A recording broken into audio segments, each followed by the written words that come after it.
तो देखिए बच्चों, आज के इस वीडियो में हम बात करने वाले हैं commercial use of micro organisms के बारे में पढ़ेंगे।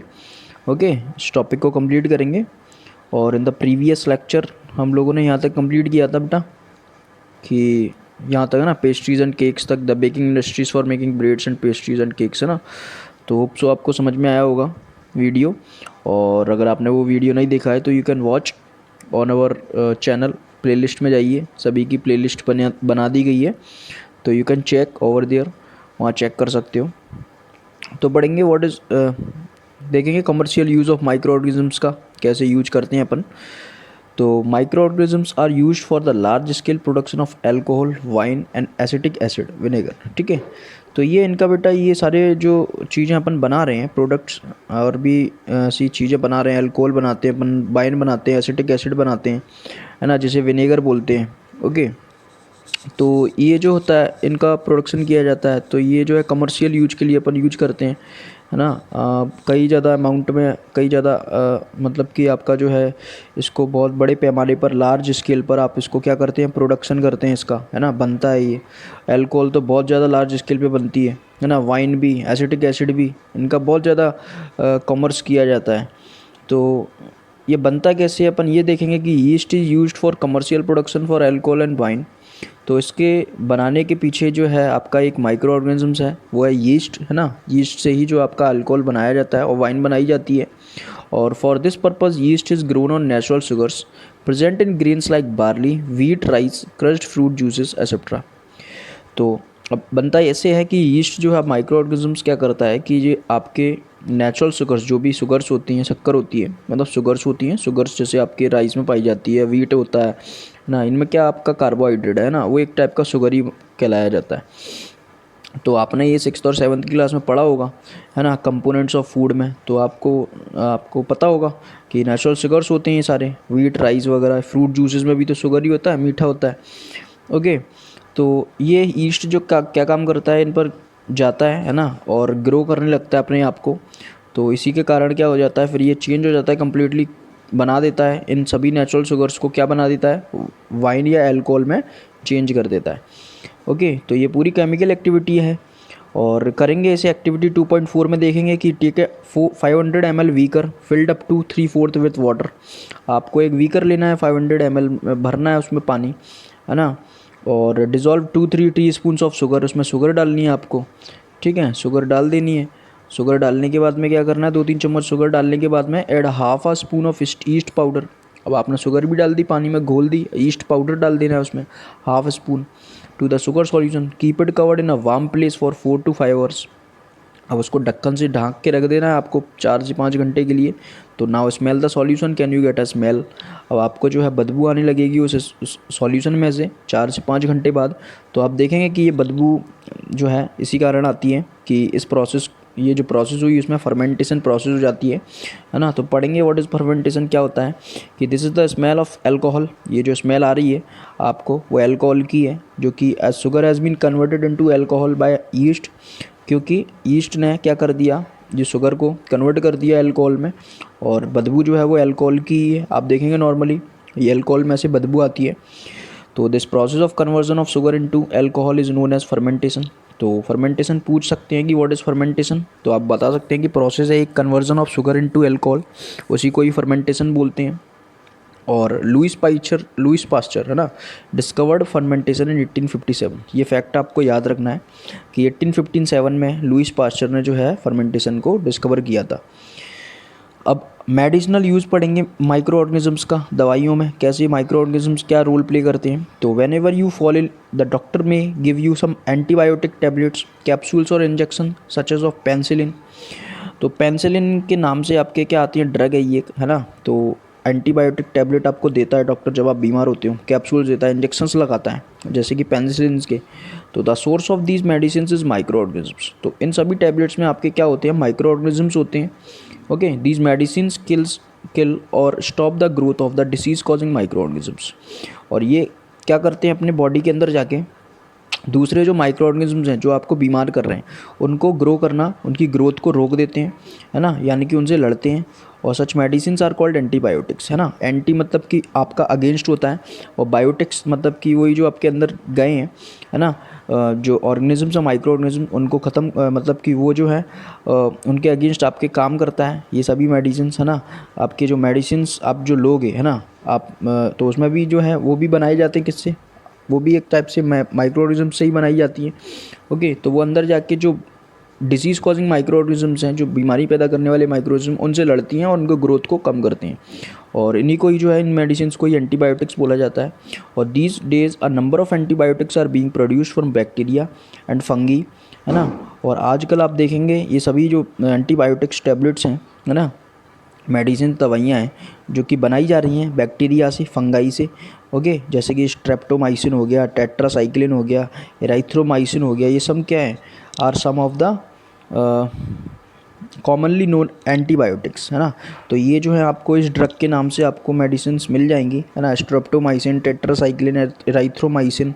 ओके, तो ये सब जो हैं एक टाइप से मेडिसिन्स ही हैं जो आपको मेडिकल पे मिल जाएंगी, जो कि एंटीबायोटिक्स हैं और बैक्टीरिया एंड फंगी से ही, यानी कि माइक्रो ऑर्गेनिज्म से ही मिलके बनाई जाती हैं, जो कि डिजीज़ कॉजिंग माइक्रो ऑर्गेनिजम्स को ग्रोथ को रोकती हैं। ओके, तो देखेंगे the which are made from fungi and bacteria. Okay, तो ये तो पता है। The antibiotics are manufactured by growing specific microorganisms and are use to cure a variety of disease. ठीक है, तो ये जो एंटीबायोटिक्स है आपकी कई लार्ज स्केल पर इनका मैन्युफैक्चर किया जा रहा है ना, बनाई जा रही है, और ये माइक्रो ऑर्गेनिजम्स को रोकती हैं, है ना, और कई सारी बीमारियों से लड़ने में आपकी मदद करती हैं। Antibiotics are even mixed with the feed of livestock and poultry to check microbial infection in animals, है ना। और एंटीबायोटिक्स जो है आपकी मेडिसिन्स आर मिक्स भी की जा रही हैं, है ना, कहाँ आपकी मतलब कि जैसे कि पोल्ट्री फार्म हो गया, है ना, एनिमल्स वगैरह, इनको खाने में भी दी जाती हैं, तो जिससे कि उनके अंदर का माइक्रोबियल इन्फेक्शन है वो को किल किया जा सके, है ना, उसको चेक किया जा सके, है ना, कम किया जा सके, बीमार ना पड़े वो। They are also use to control many plant disease, और कई सारी प्लांट डिसीज़ जो हैं होती हैं, है ना, और उनको भी कंट्रोल करने में उनका यूज किया जा रहा है। ओके, तो देखेंगे, तो देखिए बच्चों, इस बॉक्स को भी पढ़ेंगे अपन, क्या दिया गया है इसमें, है ना। In 1929 Alexander Fleming was working on a culture of disease causing bacteria. तो 1929 में क्या हुआ कि अलेक्जेंडर फ्लेमिंग जो हैं ये वर्क कर रहे थे, रिसर्च कर रहे थे कि बैक्टीरिया जो हैं, क्या जो बैक्टीरिया डिसीज़ करते हैं, बीमारियां पैदा करने वाले बैक्टीरिया, है ना, उनके ऊपर। तो suddenly found the spores of a little green mould in one of his culture plate. तो उन्होंने देखा कि एक अपनी प्लेट पर, जिस पर वो रिसर्च कर रहे थे, कि ग्रीन माउल्ड फफूंद टाइप की ग्रीन कलर की उगती है ना। तो वो देखते हैं, he observe that presence of mould prevented the growth of bacteria. उन्होंने ये भी देखा कि इस माउल्ड से बैक्टीरिया की ग्रोथ रुक जाती है, और in fact it is also killed many of this bacteria from this the mould penicillin was prepared, है ना। तो उन्होंने ये भी देखा कि ये किल्ड भी करती है, काफ़ी सारी बैक्टीरिया को रोकती भी है, उनकी ग्रोथ को रोकती है। तो इसी माउल्ड से, ग्रीन माउल्ड से, उन्होंने पेनिसिलिन जो है बनाया, एंटीबायोटिक्स ड्रग है जो कि बैक्टीरिया को मारने में मदद करता है ना। इससे कई सारी दवाइयाँ बनाई जाती हैं। ठीक है, यहाँ पे दिया भी गया है ना। तो यहाँ पे दिया गया है सच एज ऑफ पेनिसिलिन, है ना, when you fall in the doctor may give you antibiotics tablets, capsule और injection such as of penicillin. ठीक है, तो ऐसे ही रिसर्च से इन्होंने पाया कि पेनिसिलिन जो है बनाया गया, और जिससे कि कई सारी डिसीज़ कॉजिंग बैक्टीरिया थे उनको रोका जा सका। ठीक है, तो देखते हैं नेक्स्ट पढ़ेंगे। अब देखेंगे, ये पढ़ेंगे, it is important to remember that antibiotics should be taken only on the advice of a qualified doctor. तो आपको ये हमेशा याद रखना है कि एंटीबायोटिक्स, ऐसा नहीं है आप कभी भी एंटीबायोटिक्स ले लें। तो आपको जब भी लेना है जब आपको डॉक्टर रिकमेंड करें, और एक क्वालिफाइड डॉक्टर होना चाहिए अच्छा। Also you must complete the course prescribed by the doctor, और डॉक्टर की सलाह से ही पूरा कोर्स आपको कंप्लीट करना है, ऐसा नहीं बीच में ही छोड़ देना है। और if you take antibiotics when not needed or in wrong doses, it may take the during less effective when you might need it in the future। तो ये जब आपको ज़रूरत नहीं है तब आप ले रहे हैं, है ना, तो ये क्या करेगा, आने वाले भविष्य में आपकी एक समस्या पैदा करेगा कि आने वाले भविष्य में अगर आप बीमार होते हो, जब आप इसकी ज़रूरत पड़ती है, तो फिर ये लेस इफेक्टिव रहेगा। जिस समय ज़रूरत है उस समय ये फिर ये काम नहीं करेगा। ठीक है, तो यू शुड नॉट टेक, है ना, जब आपको ज़रूरत नहीं है तो आपको नहीं लेना चाहिए एंटीबायोटिक्स। और आल्सो एंटीबायोटिक्स टेकन अननेसेसरली में kill the beneficial bacteria in the body, क्योंकि और बॉडी के अंदर आपके बेनिफिशियल बैक्टीरिया होते हैं उनको भी किल कर सकता है ना। तो वो तो आपके फ्रेंडली माइक्रो ऑर्गेनिजम्स हैं, ठीक है, जो आपकी बॉडी की मदद करते हैं। और antibiotics however are not effective against cold and flu as these are caused by viruses. तो एक बात याद रखना बेटा कि एंटीबायोटिक्स आप कोल्ड एंड फ्लू में नहीं ले सकते, सर्दी जुकाम में, क्योंकि सर्दी जुकाम जो है वो वायरसेस के द्वारा होता है, ना कि बैक्टीरिया के कारण होता है। तो जो बैक्टीरिया कॉजेज डिसीजेज रहती हैं उन्हीं में ही एंटीबायोटिक्स काम करते हैं, अदरवाइज़ आप नहीं ले सकते, है ना। उसमें कोई भी जो है काम नहीं करेगा, एंटीबायोटिक्स मेडिसिन काम नहीं करेंगी कोल्ड एंड फ्लू में, ठीक है, क्योंकि वो जो है वायरसेस के द्वारा पैदा होती हैं, ठीक है, ये सारी बीमारियाँ। तो देखेंगे, पढ़ेंगे वैक्सीन्स के बारे में पढ़ेंगे। वैक्सीन, टीकाकरण क्या है। Why are children infants given vaccination. तो when a disease carrying microbe enters our body, the body produces antibodies to fight the invader। जब आपकी कोई भी डिसीज़ कैरिंग माइक्रोब्स होते हैं आपकी बॉडी के अंदर जाते हैं, तो क्या होता है, बॉडी प्रोड्यूस एंटीबॉडीज़। आपकी बॉडी जो है वो क्या करती है, उनके प्रति एक एंटीबॉडीज़ बनाना स्टार्ट कर देती है। मतलब कि क्या बनाना स्टार्ट कर देती हैं, उनके प्रति आपके जो है सोल्जर्स, एक टाइप से एंटीबॉडीज़ को आप सोल्जर्स मान सकते हैं, आपके अपनी बॉडी के रक्षक, है ना, वो बनाना स्टार्ट कर देती है, जिससे कि वो उनसे लड़ते हैं। किससे लड़ते हैं, जो डिसीज़ कॉजिंग माइक्रोब्स होते हैं, माइक्रो ऑर्गेनिजम्स होते हैं, उनसे, है ना। और the body also remembers how to fight the microbe if it enters again. और बॉडी को आपको पता है कि अगर ये फिर से एंटर होते हैं तो फिर वो कैसे लड़ना है उनसे, है ना, कैसे निपटना है, उनको कैसे ख़त्म करना है, तो वो जान लेते हैं ये सारी चीज़ों को।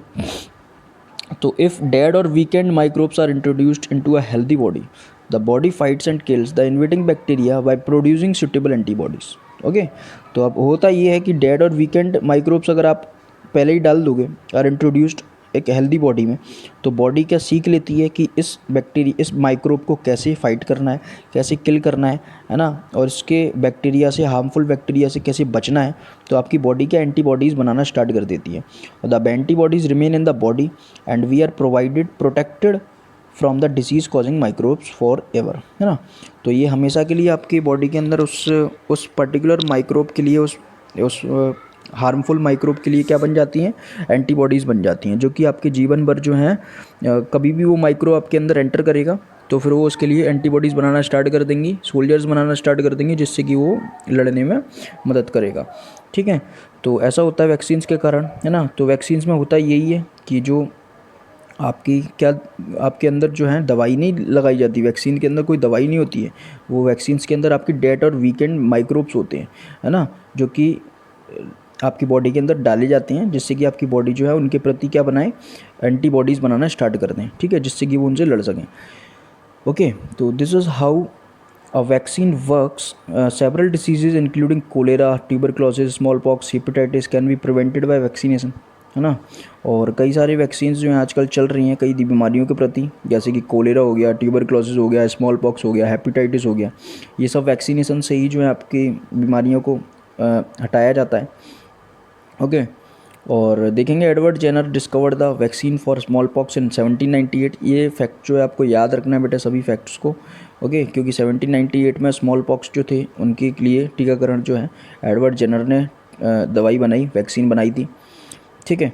तो पढ़ेंगे, in your childhood you must have been given injection to protect yourself against several diseases. तो बचपन में काफ़ी ज़्यादा इंजेक्शंस आपको लगते हैं, वैक्सीन्स लगती हैं, ठीक है, और टीका वैक्सीन बहुत सारे लगते हैं। Can you prepare a list of these diseases, you may take up help your parents. अब आप अपने पेरेंट्स की मदद से ये जान पाएंगे कि आपको कौन कौन से टीका लगे हैं और वो टीका किस बीमारी से बचने के लिए लगाए जाते हैं, तो ये भी आपको पता चल जाएगा, है ना। तो you can easily find out, आप इजीली आप उसका पता लगा सकते हैं।